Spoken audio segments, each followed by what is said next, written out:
You're tuning into Black and White Sports on YouTube. The no-holds-barred truth on sports. The main event starts. All right, Black and White Sports supporters. Well, I got to tell you, I'm not sure I've seen a take by anybody torpedo so fast in all of my life. And what I'm referring to is Nafesia Collier referring to Unrivaled, her co-founded, her co-owned professional women's basketball league that, no matter how you cut it, is a competitor to the WNBA. She said it, and the words hung in the air. A desperate gamble by the WNBA Players Union has spectacularly backfired. Their grand alternative a rival league meant to prove they didn't need the WNBA has imploded. The latest viewership numbers are catastrophic, exposing a vulnerability that could send the entire union into a panic, especially if a star like Caitlin Clark ever seriously considered walking away.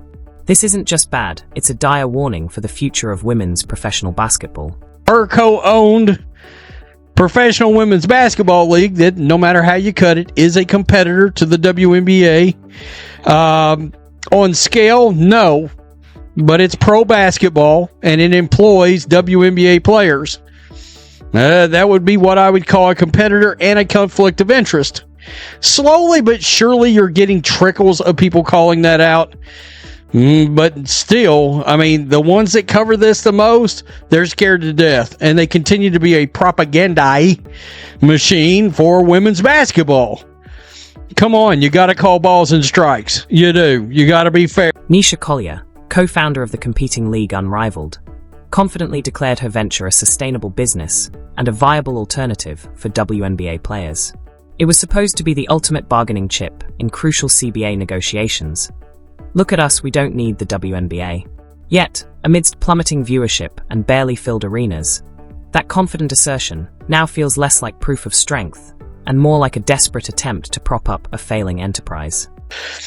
Okay, so Unrivaled. Two things have happened. Two things that we predicted. Two things that most every creator out there predicted, across the board. But the mainstream media wouldn't touch.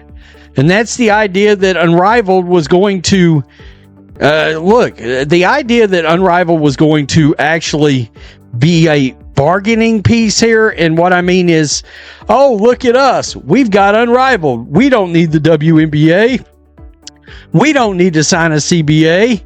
Collier's involvement, alongside other prominent WNBA players like Bonner Stewart, immediately sparked controversy over an obvious conflict of interest. Unrivaled, a professional women's basketball league employing WNBA players, is undeniably a direct competitor. Mainstream media largely ignored this ethical dilemma, often acting more like a promotional arm for women's basketball than a watchdog. But how can players negotiate fairly for the WNBA when key union members are simultaneously building a rival league meant to serve as leverage? To the point that Nafesia Collier literally made these absurd comments the other day, right before the deadline ran out. Being on the side with Unrivaled, I know what it takes to run a sustainable business. So I think if they find a model that makes that happen, they need to put people in place who can. And of course, the buzzword, the word that everybody really paid attention to was sustainable, which garnered a reaction from me and so many other sports fans going, wait, your ratings weren't great last year. The numbers are now public, and they are abysmal. Unrivaled's latest ratings from last Friday crashed to a staggering 0.03 in the critical 18 to 49 advertising demographic. That's just 30,000 viewers across both games. Total viewership barely reached 111,000 for one game and 100,000 for another. This wasn't merely disappointing. It was a dramatic collapse from last year's already modest numbers, failing to attract even a fraction of the audience needed for genuine viability. Which garnered a reaction from me and so many other sports fans going, wait, your ratings weren't great last year. There's now just 1,000 people in the stands. I mean, last year you only had 850. What part of this is supposed to be the sustainable model? And why on earth would you consider a league this small and this, I mean, let's be honest, this backyard wrestling, not that I've got anything against wrestling, you guys know I love it, our backyard wrestling, but nonetheless, you know, you're comparing Major League New York Liberty star Bonner Stewart, co-founder and VP on the Players Union Committee, found herself in an uncomfortable position, forced to address Unrivaled's catastrophic viewership decline. Her attempt to rationalize the numbers already described as trash compared to even the league's previous premieres revealed a desperate spin. She weakly suggested that fans simply weren't accustomed to seeing women's professional basketball at this time of year. A flimsy excuse for a league supposedly designed to showcase top talent. There's levels to this shit, as somebody used to say. So we got Breanna Stewart. She's had to literally come out and address bad ratings. The new ratings are out for Unrivaled from last Friday, and holy shit, they're bad. Now, did anybody expect any of these ratings to be WNBA-like? No, of course not. They never was going to be. But the epic drop-off in ratings at this point, look, we covered the ratings for Unrivaled last year. And they were bad then, but at least there were a lot of Observers didn't hold back, bluntly comparing Unrivaled to backyard wrestling, trying to compete with the Major League Baseball of the WNBA. With only about 1,000 fans in the stands, last year up slightly from a paltry 800, the league's scale is laughably small. This isn't just criticism.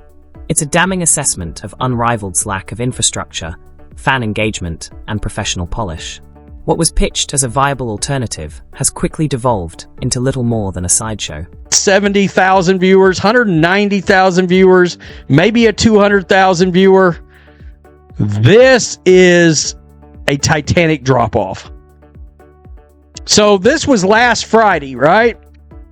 Unrivaled, Breeze versus Hive. They did a .03 in the 18 to 49 demographic. That's the advertising demographic. That's 30,000 people, folks, on both games. Both games. And then you did 110,000 on one and 100,000 on another. The core prediction about Unrivaled's purpose was correct. It was meant as a bargaining tool, a way for players to demand more from the WNBA. Look at us, they thought. We don't need a CBA, we have this. But the abysmal ratings reveal a crushing truth. Unrivaled is not leverage. It is not sustainable. And it certainly isn't a viable alternative for players. The power dynamic they hoped to shift has instead exposed their own overconfidence and the fragility of their bargaining position. On actual TNT. Not true TV, actual TNT. The NBA pre-game or post-game show, whatever that is, got 50,000 more viewers than an actual game. Than actual games. This is disastrous for the greed of the players trying to thwart away all this new money that the owners are trying to give them. What makes these disastrous ratings even more shocking is the platform, actual TNT. This wasn't some obscure cable channel, it was a major national network. Yet even the NBA pregame or postgame shows drew 50,000 more viewers than Unrivaled's games. This isn't just bad, it's a devastating indictment of the league's appeal. The absence of a true star, like Angel Reese, made matters worse. Her fans flocked to watch her play elsewhere, signaling that Unrivaled lacked the very talent needed to draw a committed audience. The absence of Angel Reese meant a core group of passionate viewers would be missing, leaving the league without one of its most potent draws. Her decision highlighted internal skepticism about Unrivaled's viability, even among the very players it was supposed to empower. Attempts to prop up the league with other stars proved equally futile. Observers noted that A'ja Wilson, despite her WNBA accolades, was essentially a zero draw for Unrivaled. Without the transcendent appeal of a player like Caitlin Clark, even established stars struggle to captivate a large independent audience. The illusion that WNBA players could carry a league on their own has been shattered. What was meant as leverage and empowerment instead revealed the harsh reality. Unrivaled is a disaster, driven by players' overconfidence rather than genuine market demand. Perceived as pushing too hard and demanding too much, the players risked undermining the very deal meant to secure their future.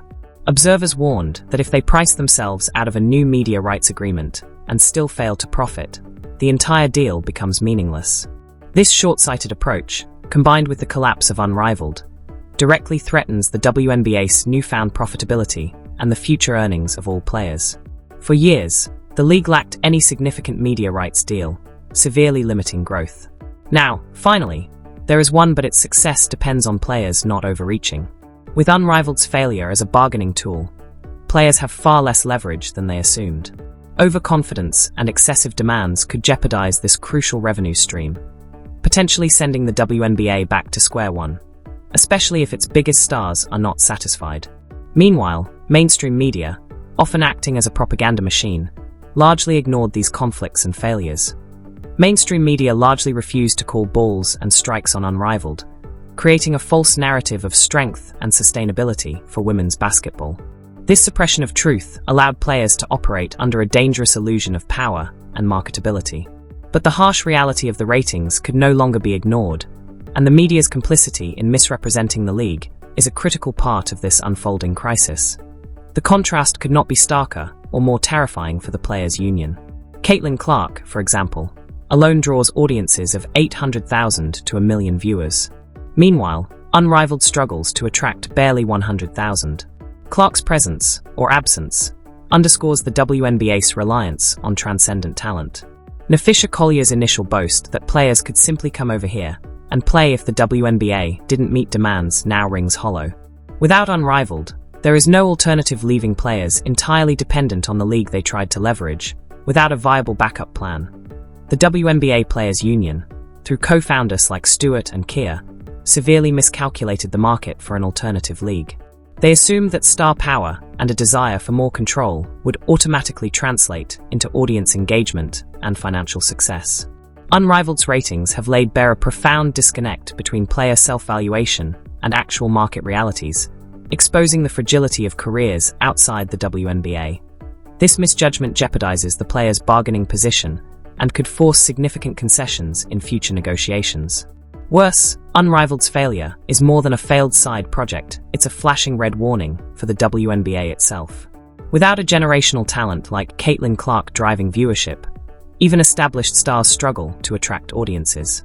If players alienate their biggest draw through excessive demands, or if Clark becomes disillusioned, the WNBA's recent surge in popularity from its new media deal could evaporate almost instantly.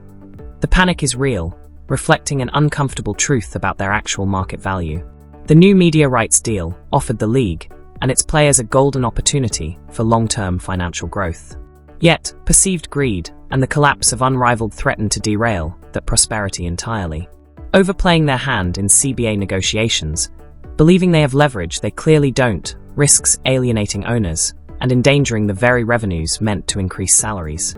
This misstep could directly cost players millions in potential future earnings.